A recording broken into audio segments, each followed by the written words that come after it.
Jumpa lagi bersama saya Rati Dubung dalam program Dialog Pastoral Komsos Keuskupan Labuan Bajo. Sobat media Komsos, dengan perayaan Rabu Abu, umat Katolik memasuki masa tobat atau masa Prapaskah. Kita mengisi masa Prapaskah ini dengan berbagai giat rohani seperti berdoa, berpuasa, dan beramal kasih. Kita akan berdialog seputar masa tobat atau masa Prapaskah ini bersama Ketua Komisi Liturgi Keuskupan Labuan Bajo, Romo Lian Angkur. Selamat pagi Romo, apa kabar hari ini? Kabar baik. Oke. Juga ada Ketua Komisi Kerohanian, Romo Lorenzo Pang. Kita akan berdialog dengan beliau tentang spirit rohani yang perlu kita bangun selama masa tobat ini. Selamat pagi Romo, apa kabar hari ini? Selamat pagi, kabar sehat selalu. Oke, terima kasih Romo. Baik, kita mulai dengan Romo Lian. Romo, masa ini sering disebut masa Prapaskah, juga masa tobat. Apa sebenarnya yang dimaksudkan Romo? Baik. Dalam Gereja Katolik, masa Prapaskah merupakan masa persiapan untuk menyongsong, menyambut perayaan misteri Paskah. Dan ini berlangsung selama 40 hari. Dan semangat dasar dari masa ini adalah semangat tobat, doa, mati raga, puasa dan pantang, serta perbuatan amal kasih.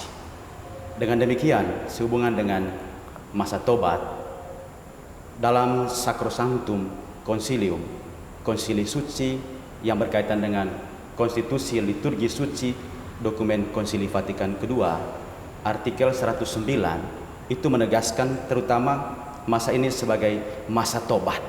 Masa tobat. Yang paling saya ingat kalau masa Prapaskah Romo, yaitu warna liturgi, lagu-lagu tobat yang melankolis dan tidak ada aleluya. Nah Romo, apa dan bagaimana panduan atau petunjuk liturgi yang mesti kita perhatikan selama masa Prapaskah ini Romo? Baik, benar yang disampaikan oleh Rati. Tentu itu beberapa dari sekian petunjuk liturgi, petunjuk praktis sehubungan dengan masa Prapaskah ini. Dan sesuai dengan semangatnya adalah tobat, persiapan, mati raga. Maka sekali lagi, yang pertama warna liturginya warna ungu dengan makna simbol pertobatan, simbol persiapan. Selanjutnya juga Haleluya dan kemuliaan itu tidak dinyanyikan atau tidak didaraskan. Selain itu, altar tidak dihiasi dengan bunga kecuali pada hari Minggu Prapaskah keempat yang kita sebut hari Minggu Letare, hari Minggu Sukacita, dan juga pada hari raya yang jatuh pada masa ini boleh dihiasi dengan bunga tapi secara sederhana. Juga organ atau alat musik lain juga digunakan hanya untuk menopang bahasa liturgisnya, hanya untuk menopang, mendukung nyanyian. Itu kurang lebih beberapa petunjuk pedoman liturgi yang akan kita jalankan di masa Prapaskah ini. Ya. Kita beralih ke Romo Lorenz. Romo, saya mendengar tentang berdoa, berpuasa, dan beramal kasih. Itu 3 kebajikan iman yang perlu diingatkan selama masa tobat ini. Tentang berpuasa Romo, siapa saja yang berpuasa? Yang berpuasa itu dalam petunjuk ke liturginya adalah mereka yang berusia 18 tahun ke atas sampai dengan 60 tahun.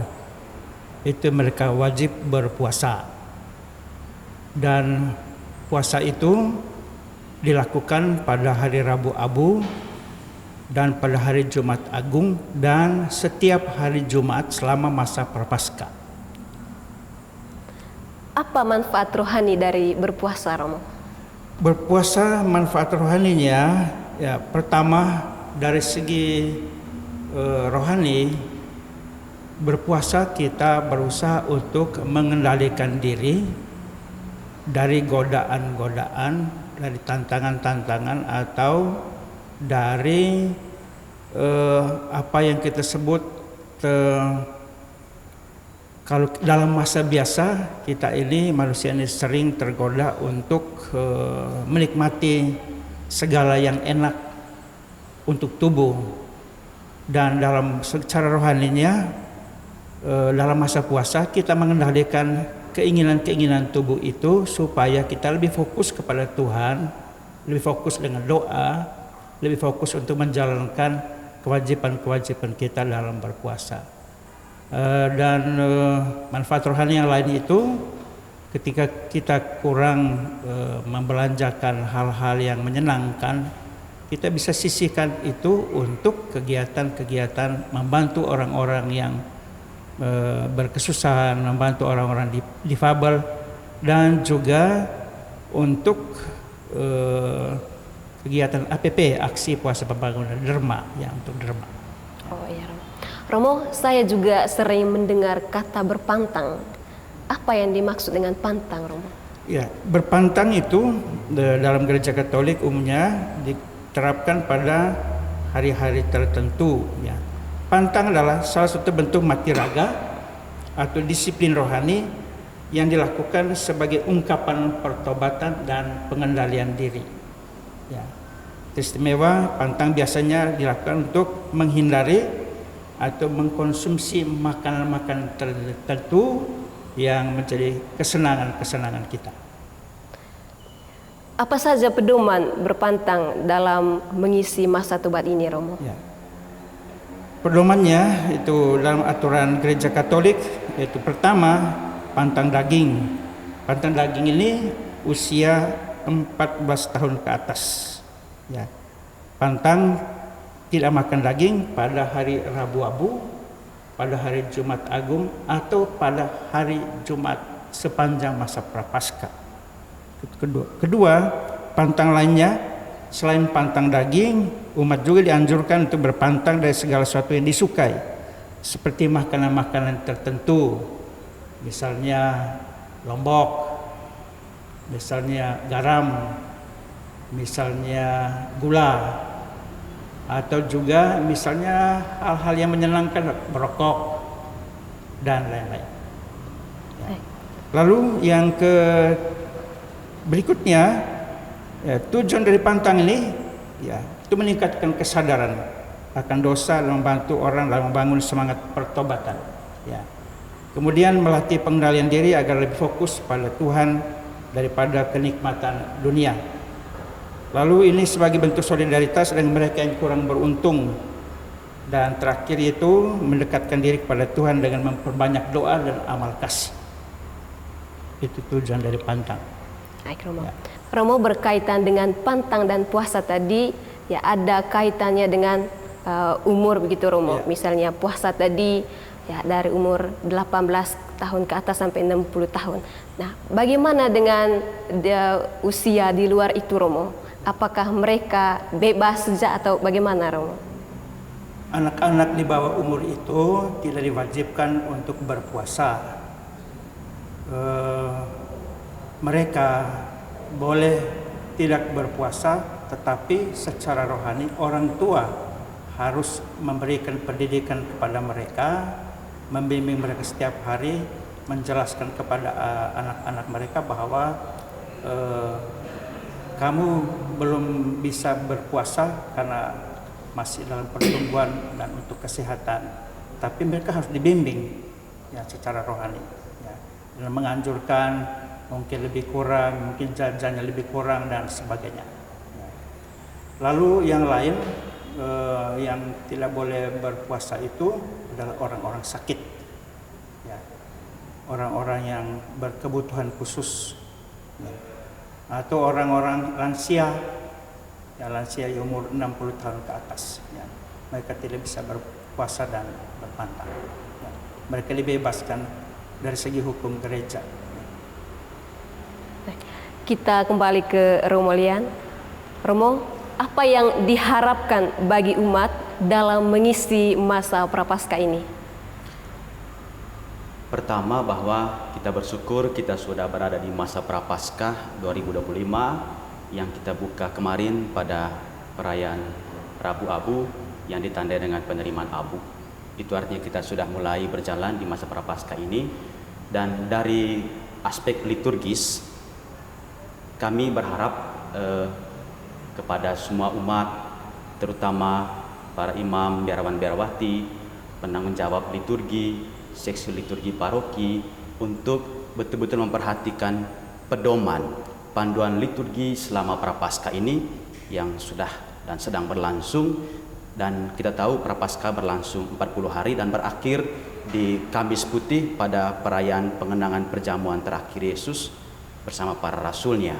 Dengan demikian harapan saya, semoga kita memperhatikan petunjuk liturgi dengan memanfaatkan, membaca kembali referensi yang banyak tentunya dari gereja kita, seperti Sacrosanctum Concilium, ya, konsili suci tentang liturgi suci, dan juga tentang pedoman umum misalnya Romawi, juga tata perayaan Ekaristi yang terbaru.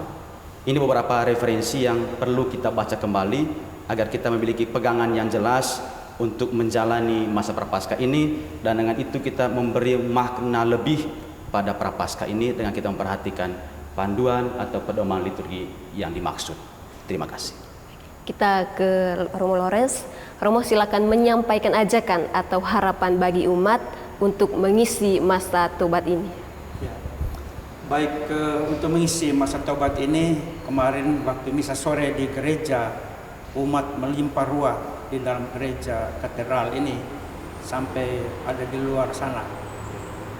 Harapannya, kemarin juga saya sampai kepada khotbah itu, harapannya supaya kita di keuskupan baru ini dengan mulai program tata kelola pastoral partisipatif, seluruh umat khususnya di paroki ini dan juga di seluruh keuskupan sungguh-sungguh mengambil bagian dengan menjalankan masa tobat ini dengan baik, supaya kita membangun kehidupan rohani yang baik.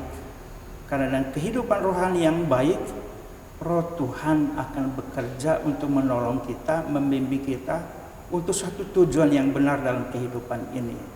Karena di masa sekarang ini kita senantiasa tergoda oleh hal-hal duniawi yang menyebabkan kita kurang memperhatikan tujuan kehidupan kita yang sebenarnya, itu kehidupan bersama Tuhan, baik di dunia ini maupun di akhirat.